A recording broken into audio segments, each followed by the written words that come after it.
Hi, everyone. Good evening to you. I just get a couple things sorted out here. There we go. Oh, nice to see you.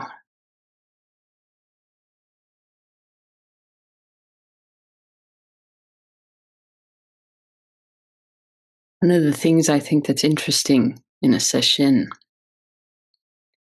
it happens in person, but in a different way, is that it's almost like each person comes out of gauze or bubble wrap or something. And your particular nature and color and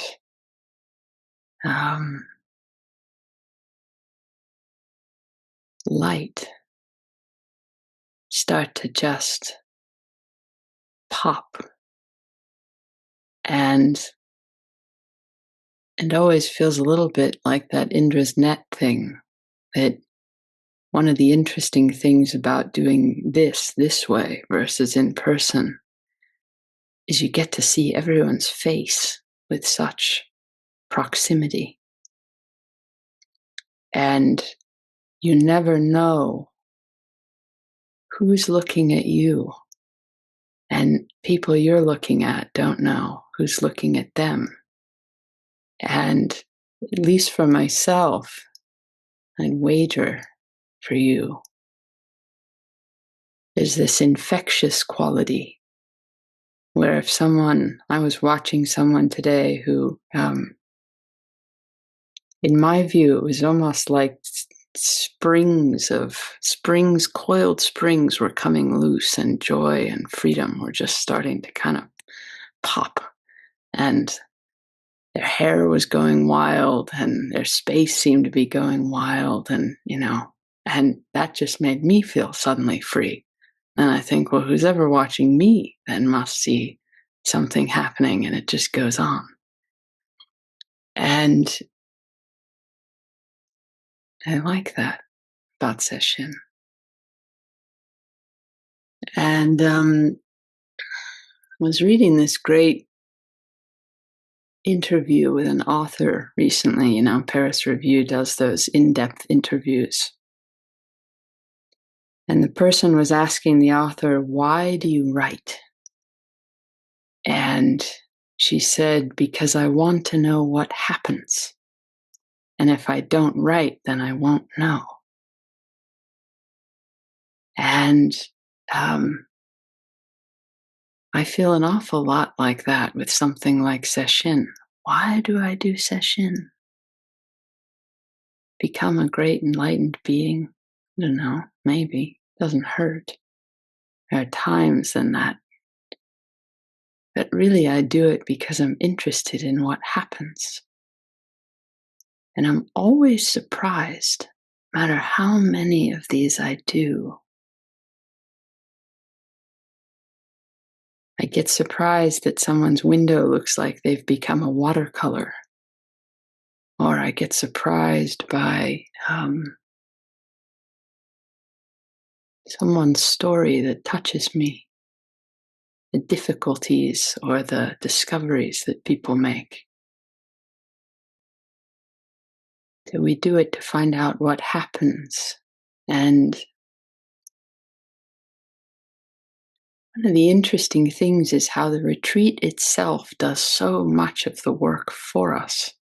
If we can just stay, if you can just hang in, those 10,000 micro encounters that are happening, they're all laced together with the teachings and the ancestors and the sparrows outside, and like we just keep weaving this bright quilt. And is a way that what I really want to talk about tonight, I keep having this, is a great koan. We don't use it very much, but it keeps just wafting through my head this retreat. And I think it has quite a lot to do with the Emerald Temple, which isn't in our great koan. We haven't talked so much about the Emerald Temple yet. And the koan says, what about when mind and Buddha are forgotten? Everything's forgotten. You don't even know if you're meditating anymore. You don't know why. You don't know anything. Just what about when mind and Buddha are both forgotten? And Dawei, who's the teacher, says, the sun revealed in the hands of an old woman selling fans. That's such a beautiful, you can kind of imagine it. This woman with her fans laid out, maybe one of them's open and the sun is just revealed. And how at a certain point, you can feel it this afternoon. I could feel it in the people that I was spending time with. I could feel it in my own psyche. There's no knowledge and there's no one who knows. In the Emerald Temple, there's no knowledge and no one who knows. And yet, so much continues to be revealed in that. And there's always some temptation. I have one student who usually about this time in retreat, she's not here today, but usually right about this time, she'd be thinking, I've lost it again. I'm not going to get enlightened again. We're all, I'm doomed. There's always some part of the mind that wants to assess, well, is it a good retreat or not? Is it better on Zoom or not? Did I get what I need or not? That has that. There's a great koan where this guest teacher has been with the students all summer. And he says, are my eyebrows growing? Which means, have I been doing a good job or not? And someone says to him, oh, the thief has a guilty heart, meaning he's been thieving their delusions, but he's having second thoughts about it. The thief has a guilty heart. And I think part of the no knowledge and the no one who knows is that there's no way of evaluating such things. It's just here. There's just being in it. And anytime you step out, you're stepping out of the Emerald Temple. You say, well, maybe we should have built it in crystal. Maybe it should have been a little larger here, Maybe I should have worn different shoes to come in here. There's a kind of throwing it away. And last night, John was talking, a lot of people got touched by this whole notion of fate. And how our fate too gets revealed, but it has that quality of no knowledge and no one who knows. Because on the one hand, I, for one, I don't know about you, I could never in 100 million years predicted the direction of my life. And yet, still to this day, I think, well, I don't know where it's going. Is it going to be all right? It's there. It's just an impulse, usually around 2 or 3 a.m. It's been fine so far, but maybe. And how even in retrospect, I was thinking today, one of the great twists of fate in my life was coming to work for a fashion company for many years, doing leadership development. And my job for a while, which I really loved, was to find speakers. So I'd get to watch, 500 TED Talks. And I'd be paying attention to, does this person have something? And it wasn't even, did they have a model or not? Or were they, did they go to Harvard or not? Did they, whatever, but did they have it? Did they have something? And I realized that in and of itself became such an interesting practice for me in terms of what Zen is. because it wasn't about the words. It was, were they alive in some way? And one of the women I found was a peace builder. And somehow her story, she had done a TED Talk, just pierced me. And I thought, she would be a good person. We were doing this very ambitious thing of trying to get executives to have an inner life and talk about their feelings with each other and trust each other. And it was risky business, lion taming. Especially many of them were French. And anyway, we had her, and the first time that she did things with us, she was amazing. Everybody was touched, so we had her again, and she did it for the next batch, which was a large number of leaders. She was great, and everybody wanted to have her back. And so the next group was going to be 400 people. We were trying to orchestrate a process for. And she wanted to bring a friend because she thought, well, 400 people is a few too many for my psychic weight. And so I have this woman I work with, and we did a call, and I could tell immediately that the friend did not have it. She was going to be trying to manufacture something. And I felt like I was in this terrible predicament because they were lording over, we were trying to get this event orchestrated. And the implicit threat was, if you don't let my friend come, then I may not do this may not do this event. And then we don't have anyone. I thought, shit. And so somehow I just decided, well, maybe it'll be all right. Delusion number one. Maybe it'll be all right. And so we get this event and get things humming along. And for some reason, the friend, everything's going all right so far, but the friend has all these people turn to each other and put their hands together and start doing this incredibly, what I found to be kind of schmaltzy, saccharine, gaze into the other person sort of thing, which if you were in a different setting might have been just fine. But if you're with 400 executives, you could just feel the whole room start to,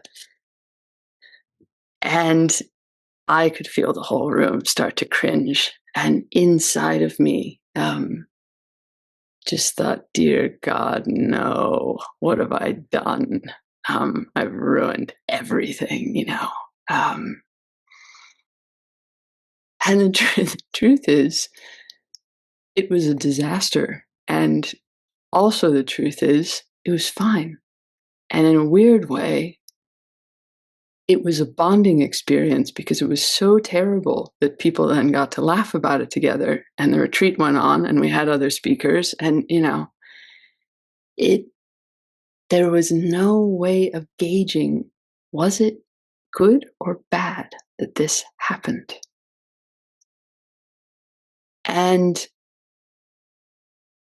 so everything is like this in life. Is it good or bad that this happened? And even more so when you're in the thick of it, that's when you have retrospect and you're worried about your eyebrows. But when you're in the thick of it, when you're in the Emerald Temple, how do you know what to do?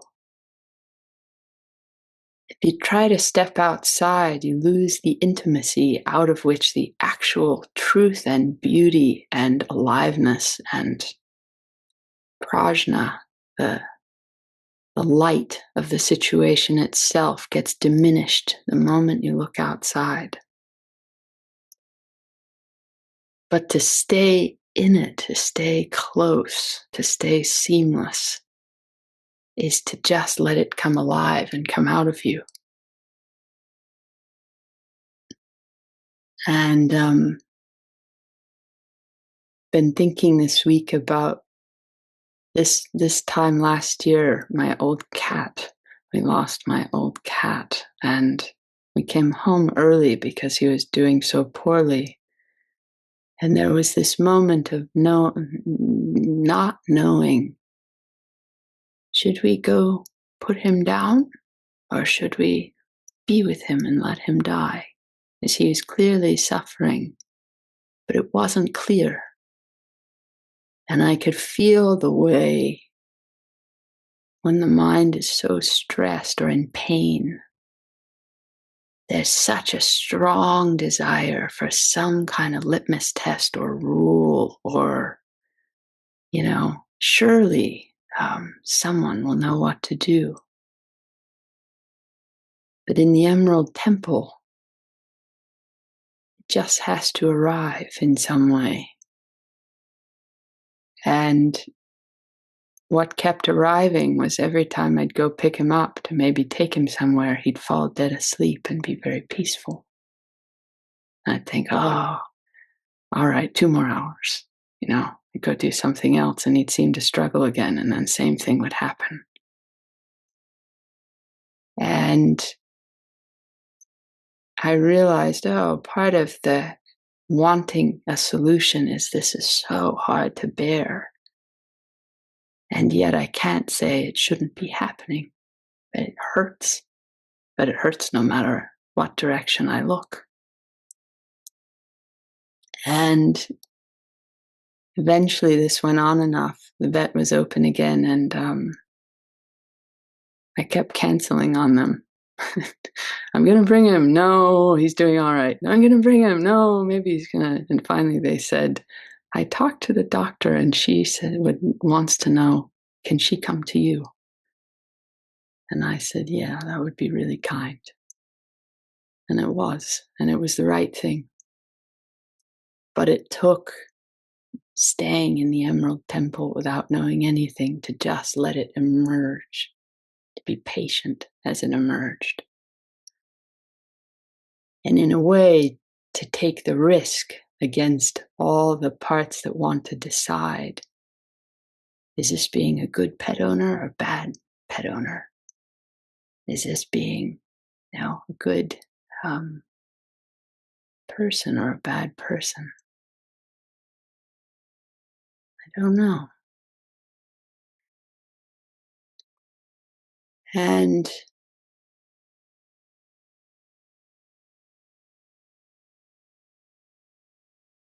the other way I've been thinking about this, that whole, waiting for things to be revealed.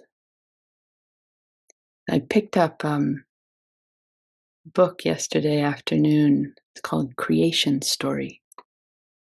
And it's about the Gee's Bend quilts, which, if you don't know what they are, they're these women in the South, Black women in the South, who make these absolutely incredible, almost kind of Indra's net kind of quilts, but they make them from absolutely anything they can find, and usually from old clothes, and often from old clothes of people they've lost.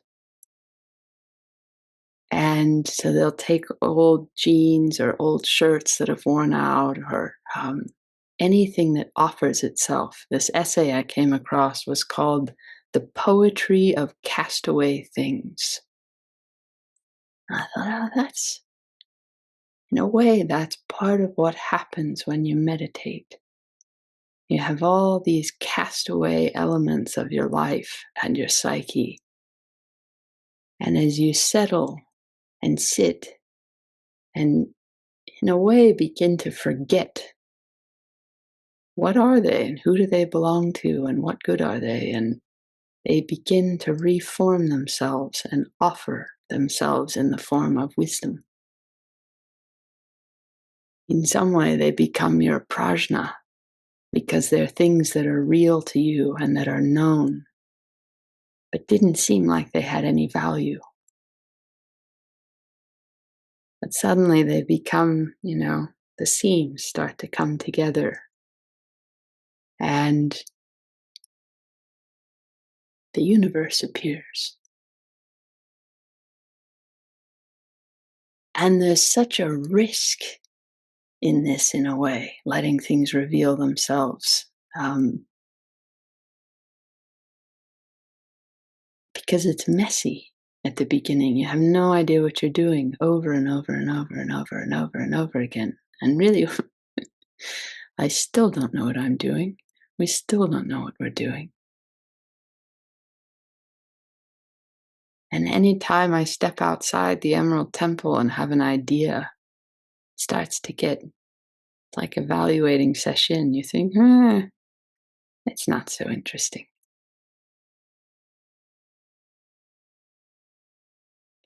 And I heard so many people today had said to me some kind of version of, am I doing okay with my life?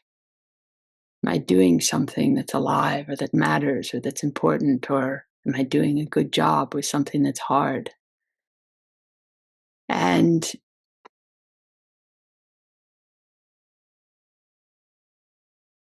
in some way, no one can tell you.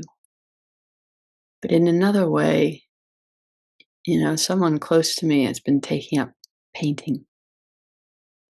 And when she first started, she's really good. She likes to make people. And she works from a photograph. And she's gotten incredibly good at replicating the photograph. And absolutely everything in her knows she has to let go of the photograph and start doing something that doesn't involve being beheld to that image that tells her, am I doing it right? Is it beautiful? Am I doing a good job? But she doesn't know how, because there's no prescribed way to say, well, what if it's ugly? What if it's ugly? That would be incredibly freeing. What if it's terrible? What if it proves everything that I'm afraid of about myself? Yes, with any luck it will. Then you won't have to be so afraid of that.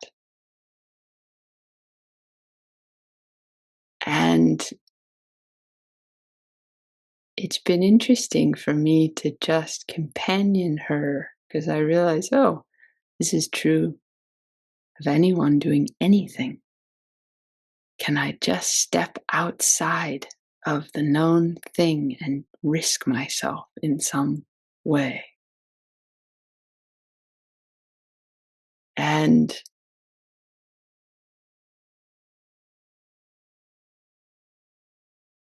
it's a touching thing when someone tries. We can all feel it. Like we do a lot of practice in PZI about, can you just say something true? Like in the koan salons when we do this. And man, is it hard. You'd think it shouldn't be, but it's hard to not let all this stuff creep in. But it's a worthy practice because it's some way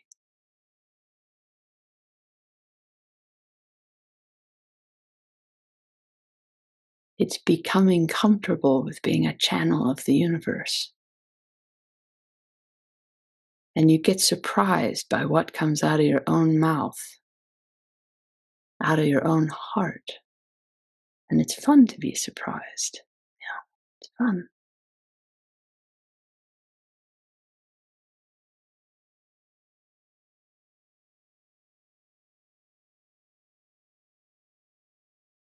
So let's see.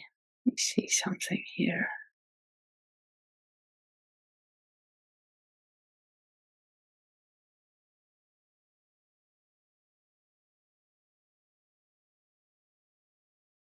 Malin, what's something that's been revealed to you this retreat?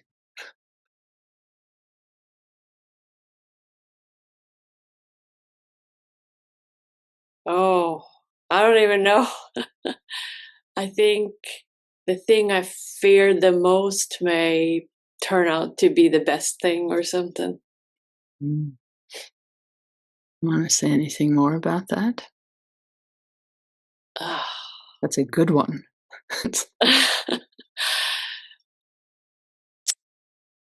Oh, just drama with people in my life that felt like extremely painful and terrifying and like uh, all the bad things you can possibly think of. And I swear, right before you started talking, Tess, I had this strange epiphany where it's taking me to freedom. And I had no idea.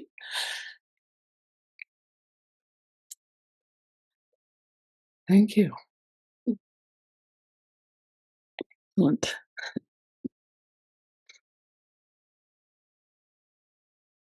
Marion, I want to say something that's been revealed.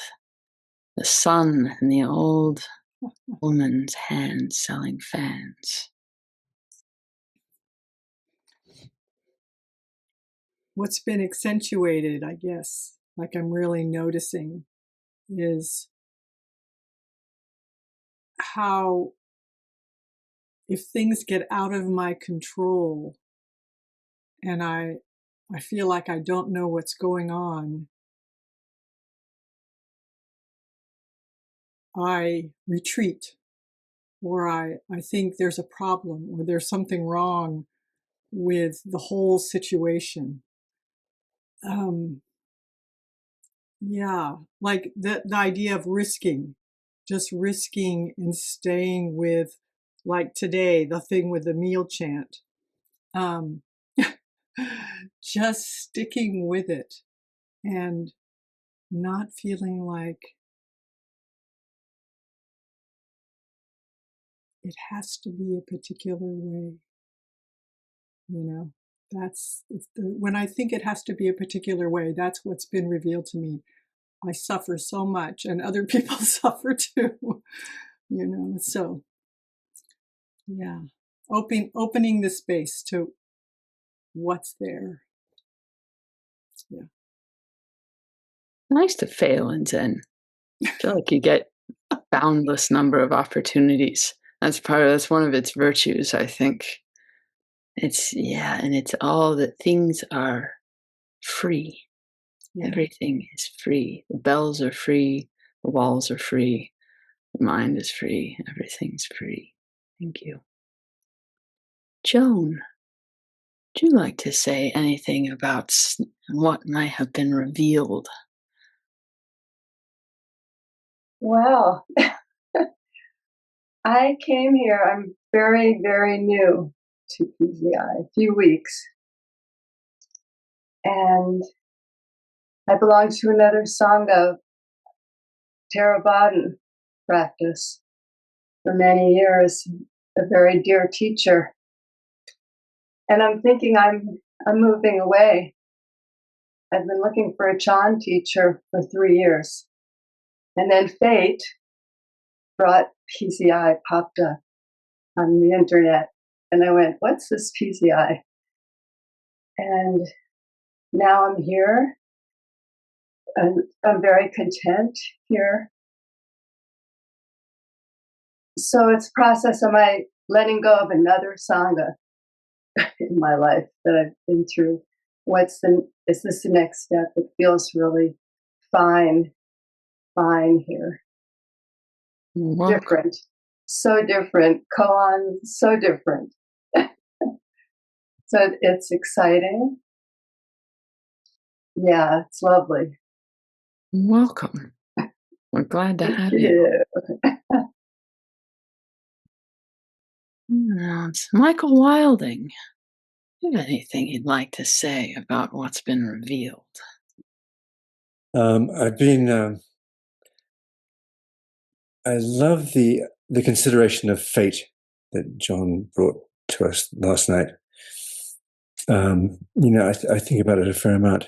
Like the fact that pretty much everything that I've ever done in my life has brought me here. Everyone I've met, everything I've ever done has brought me to this place right on this screen talking to you now. And I love that consideration. But it also occurred to me that everyone on that screen has had a similar set of circumstances that that have brought them to the same place, which is quite lovely. This apparently is the place to be. But anyway, I've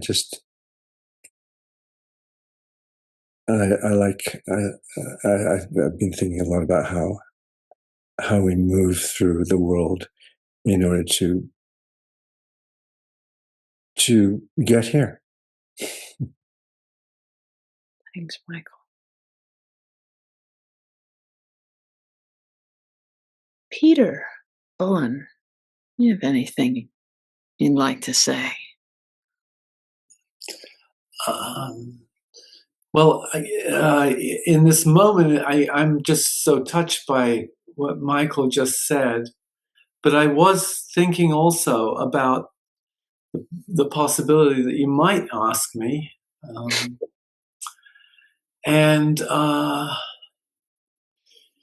So during this session, I've actually been sort of working around projects. So I have not been at the whole session. So I've been popping in and out.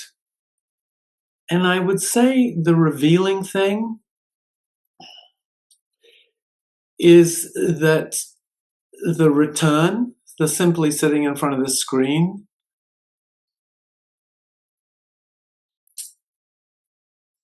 has a remarkably God, I don't want to cheapen this description. You know, it's a settling effect, but it isn't like a settling effect like yeah, like I'm just sort of calm. It actually feels more like I'm back in the Emerald Temple, and that it's here all the time. And so the other thing that's revealing about being here and answering your question is I'm thinking about where I was about an hour and a half ago in this sort of, it was a good sort of mental state. I was excited about a project. I was getting back to people. I was in a shopping line and someone sent me something I needed to clarify. But I was also kind of jangled up and a little bit like, even though it was sort of pleasant, it was like sort of pleasant emergency living that, is something I think I inhabit. And this is another place. I like Michael. I'm glad I'm here. This seems to be the right place to be. Mm. Makes you look like you're in an Emerald Temple right now. Yeah. It's kind of, it's, thank you for holding that for us. You're all awash in emerald. Thank you. Yeah, I think that's one of the interesting things about, someone wrote to me a while ago and said, I can't do a retreat with you. There'll be people in my house.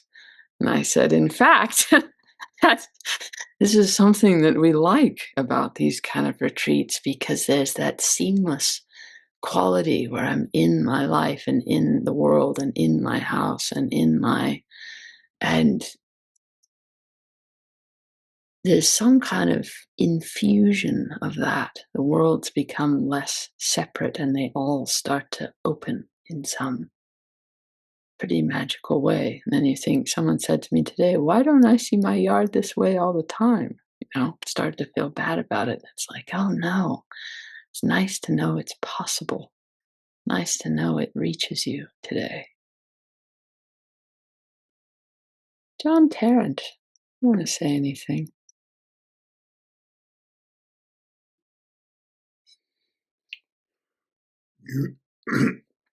You reach into your pocket because you've put all sorts of good things in your pocket.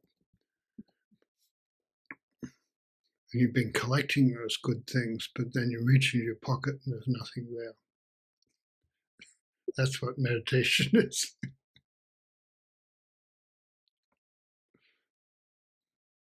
Thank you. No worries. see. In the Emerald Temple is no knowledge and no one who knows. Things just appear and disappear.